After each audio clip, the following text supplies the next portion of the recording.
Bom, hoje a gente vai fazer rápidos comentários sobre algumas questões do Livro dos Espíritos, da 965 a 982, que fala da natureza das penas e gozos futuros. Porque o título e o tema daquilo que a gente vai falar hoje é Nossa Vida no Além. Então, nossa vida no além, qual é a natureza da nossa vida no além? Esse é um dos problemas nossos, né? Porque nós pensamos tudo com a natureza material.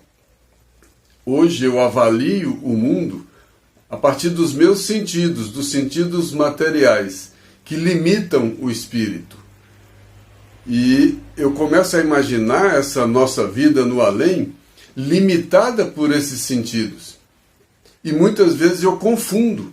E quando fala de penas e gozos, eu penso em penas e gozos como se fosse pena material e gozo material. Por isso a gente já confundiu tanto céu e inferno. Porque a gente trazia o céu para a matéria e trazia o inferno para a matéria. E na verdade eles não têm natureza material. Tanto o céu quanto esse suposto inferno, eles são de natureza espiritual. Né? São do elemento espiritual, são do sentimento. Né? É outra natureza.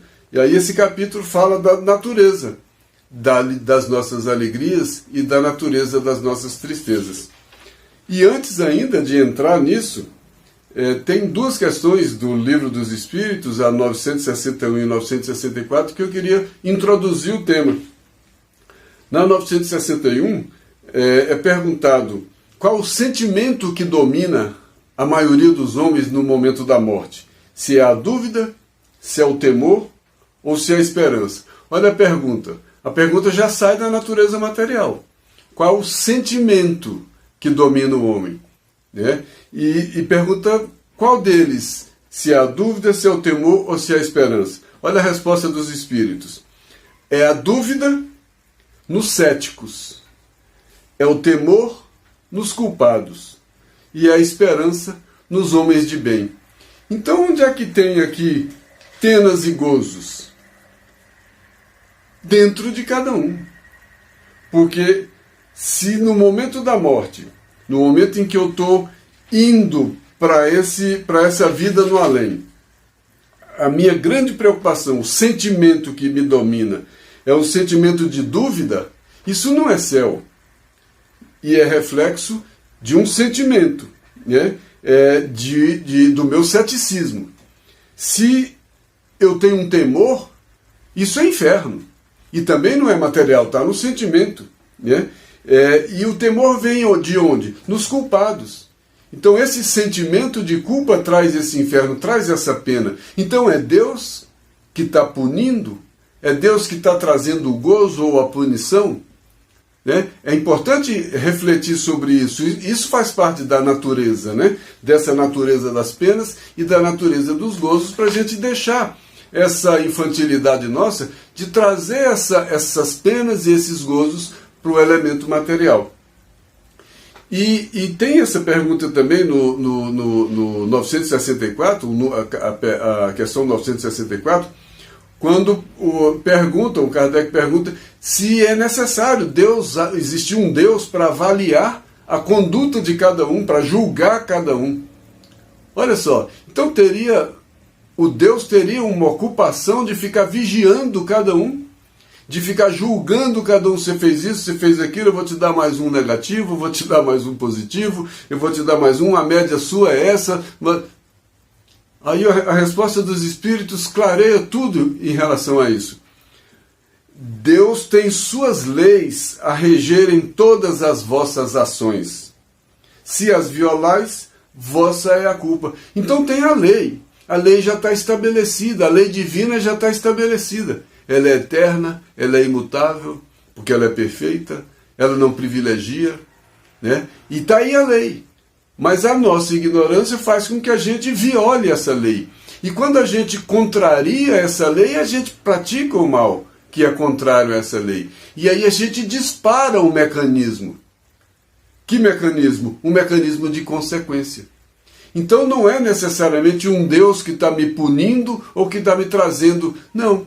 É a minha conduta que é mais apropriada ou menos apropriada, que é mais ou menos de acordo com a lei divina, que traz as consequências. Né? E aí eu não fico preocupado de um julgamento de alguém me julgando.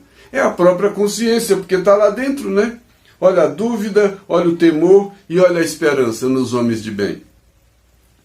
E os espíritos ainda concluem: as enfermidades e muitas vezes a morte são a consequência dos excessos. Que excesso?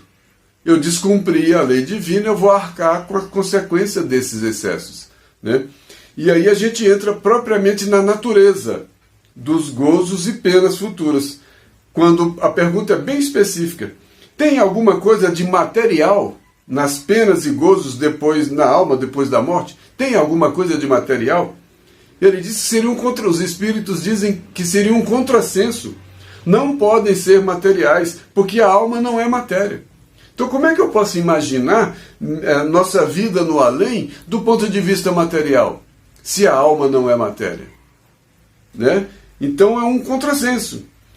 E os espíritos continuam: entretanto, são 1000 vezes mais vivos esses sentimentos, essas punições e esses gozos, são 1000 vezes mais vivos do que experimentais na Terra, porque o espírito, uma vez liberto, é mais impressionável. O que é mais impressionável?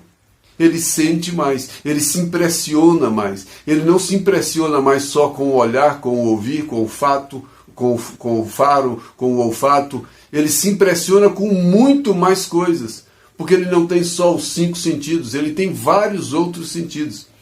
Quem tem depoimentos aí de EQM fala que estava em algum lugar, que a luz era diferente, que a cor do céu era diferente, que o som era diferente, que o entendimento é tudo mais impressionável. Sente tudo mais, porque não está limitado a esses sentidos. Então, imagina penas e gozos com um espírito muito mais impressionável e não tendo nada de material. Aí a gente começa a pensar na nossa vida no além. Nesse mesmo capítulo é perguntado aos espíritos: em que consiste a felicidade dos bons espíritos? Se ele perguntasse em que consiste a felicidade dos homens, alguém poderia dizer: é ter uma casa, é ter um carro, é ter um emprego, é ter isso, é ter aquilo. Mas quando é material, é do elemento material. Mas o espírito se realiza com as coisas materiais, a alma se realiza com as coisas materiais, a alegria, né, a felicidade, esse gozo vem das coisas materiais? Não. Né? Aí ele diz: em que consiste a felicidade dos bons espíritos?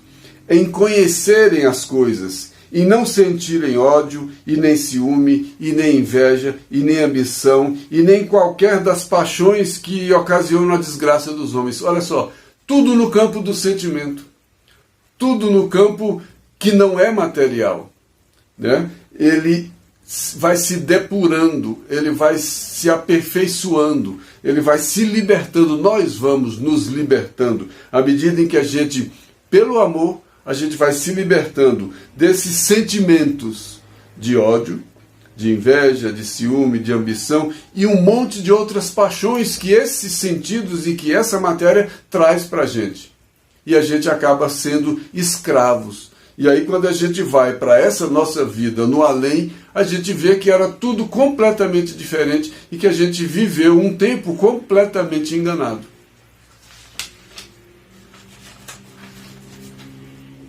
Tem uma outra questão também nesse mesmo capítulo. E os sofrimentos, né, dos espíritos inferiores? Os espíritos respondem: são variados e proporcionais ao grau da inferioridade. A inferioridade está onde? Na vibração que vem do sentimento, do pensamento, que vem daquilo que eu sou de fato, não daquilo que eu tenho. Né? Então, tanto a alegria quanto a tristeza não vem da matéria. Não é uma questão, eu vou desprezar a matéria. Não é essa questão tão simplista assim. Nós estamos falando, nós vivemos os dois elementos, o material e o elemento espiritual. Eu tenho um corpo e sou um espírito. Né? E eu convivo com isso. Só que eu tenho que ter uma noção que o corpo é temporário e que esse corpo temporário serve a um espírito imortal. E que a evolução não é propriamente do corpo, a evolução do espírito é no espírito. Embora o corpo vá evoluindo também, né, geneticamente, e não é essa a questão, do ponto de vista material.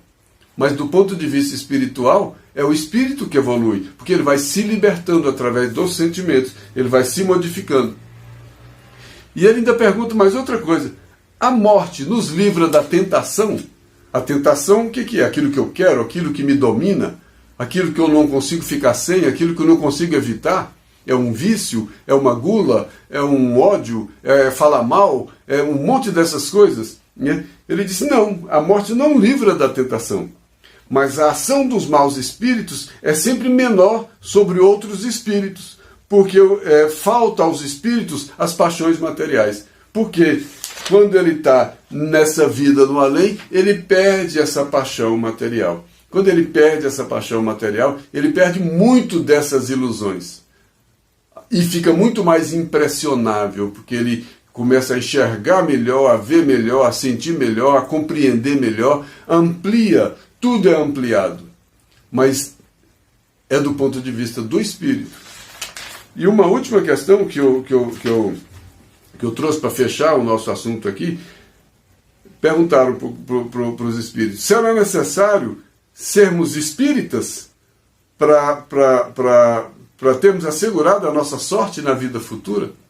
A resposta dos espíritos: só o bem assegura a sorte futura, porque uma doutrina tem uma forma. Ela foi organizada, ela tem uma forma. Claro que ela tem um conteúdo, o profundo dela é o conteúdo, mas muitas vezes a gente fica na forma. E a nomenclatura muitas vezes é forma, porque o conteúdo ele perpassa por todas as religiões, porque o conteúdo é o amor. E o amor não é exclusivo do espiritismo, do catolicismo, do budismo, não. O amor é um sentimento que ele cabe, ele é amplo.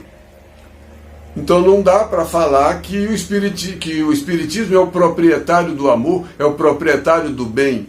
É impossível dizer isso. Agora, a gente pode dizer, a doutrina espírita ajuda muito a gente compreender essas coisas. Claro, é isso que a gente está fazendo aqui agora. Porque, do ponto de vista da doutrina espírita, a gente está falando da vida no além.